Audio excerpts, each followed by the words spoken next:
Senior విద్యార్థి సైఫ్ వేధింపులు భరించలేక ఆత్మహత్యకు పాల్పడి నిమ్స్లో చికిత్స పొందుతూ మృతి చెందిన డాక్టర్ దావత్ ప్రీతి కేసు రోజుకో మలుపు తిరుగుతుంది. ప్రీతిని తాను ర్యాగింగ్ చేసిన మాట వాస్తవమేనని పోలీసుల విచారణలో సైఫ్ అంగీకరించినట్లుగా తెలుస్తుంది. కోర్టుకు సమర్పించిన కన్ఫెక్షన్ రిపోర్ట్లో పోలీసులు ఈ విషయాన్ని పేర్కొన్నట్లు సమాచారం. ఇక ఫిబ్రవరి 26న ప్రీతి మృతి చెందిన తర్వాత సైఫ్ను పోలీసులు అరెస్ట్ చేశారు. ఇక ప్రీతి ఆత్మహత్యకు ర్యాగింగే కారణమని పోలీసులు చెప్పినా అతడు మాత్రం ఖండించాడు.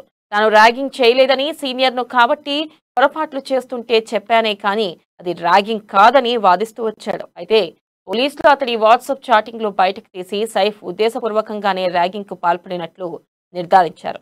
ఆ తర్వాత అతన్ని అరెస్ట్ చేసి రిమాండ్కు తరలించారు. ఆ తర్వాత 4 రోజుల పాటు జరిపిన విచారణలో ఆధారాలు చూపించి సైఫ్ను ప్రశ్నించడంతో ర్యాగింగ్ చేయడం నిజమేనని అంగీకరించినట్లు తెలుస్తోంది.